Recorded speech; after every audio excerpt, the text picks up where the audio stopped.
Hi, I'm going to read this story called Pinkalicious School Lunch. If there's one thing I love for lunch, it's a peanut butter and jelly sandwich. Mommy packs it for me almost every day. On Monday, I decided to try something totally different. I wanted to buy my lunch at the school cafeteria. It would be pinkerific. They were serving spaghetti and meatballs with raspberry jello for dessert. Spaghetti looks pink if you use your imagination. At last the bell rang. Lunchtime, I yelled. I leaped out of my seat and out the door, skipping down the hall at full speed. I was going so fast I didn't see the book on the floor. I tripped and fell and hurt my knee. Miss Penny came to help me. "Why the rush, Pinkalicious?" she asked. I told her about the spaghetti and meatballs and pink jello for dessert. "Sounds yummy," she said, "but remember, slow and steady wins the race." I wasn't sure what she meant, but I was too hungry to ask. Miss Penny walked down to the cafeteria with me. I got in line and waved goodbye. Soon enough, my special spaghetti would be all mine. All I had to do now was wait. So I waited and waited and waited. The line was so long, it snaked around the cafeteria. We moved slowly, inch by inch. My tummy started grumbling. My knee throbbed.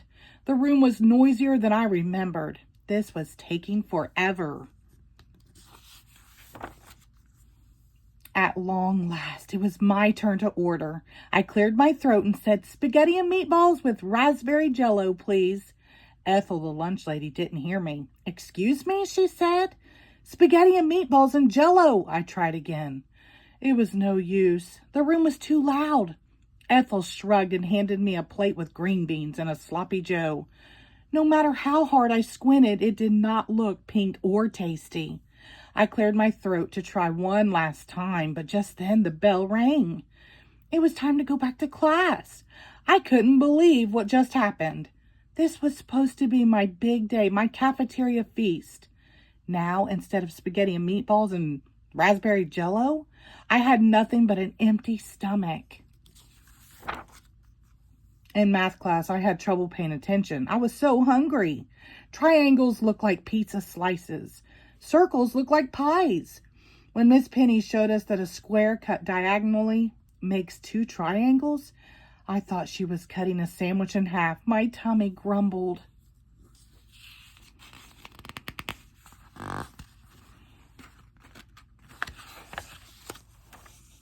That night, I told Mommy and Daddy about how everything had gone wrong, how I had tripped and fallen, how I had hurt my knee, how it had taken forever to get through the line. And when I finally got there, the lunch lady couldn't hear my order. "I'm sorry, honey," said Daddy. "Would you like me to make you a peanut butter and jelly sandwich for tomorrow?" asked Mommy. I didn't know what to do. Today did not turn out very well, but tomorrow they were serving grilled cheese sandwiches. I like grilled cheese. "I'll try again tomorrow, except this time I'll be prepared," I said. I finished my dinner and went up to my room. If I was going to actually eat the school lunch, I needed to have a plan. The next day at school, when the lunch bell rang, I pulled out the plan I had made the night before. Step 1, I read out loud, "Watch your pace.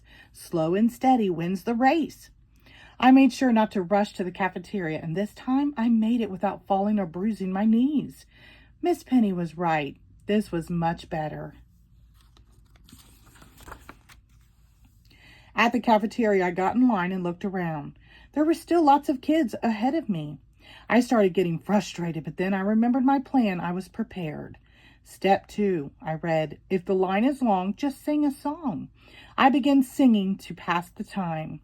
I made it through "Pinkle, Pinkle, Little Star," and "Mary Had a Pink Old Lamb," and was just about finished when old Pink Donald, before I realized I was almost at the front of the line. "Are you singing something?" asked Ethel, the lunch lady. I started to answer her, but the cafeteria was so loud she couldn't hear me.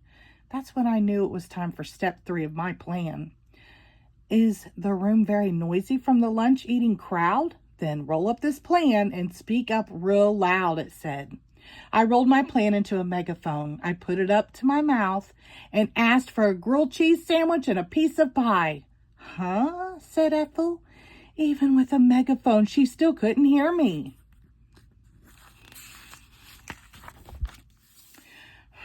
I thought. She could hear me when I was singing. I know. May I please have a grilled cheese and a piece of cherry pie? I sang.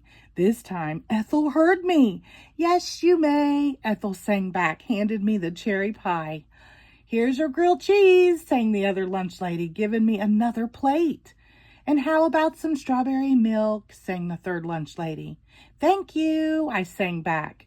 You are welcome, sang the three lunch ladies in perfect harmony.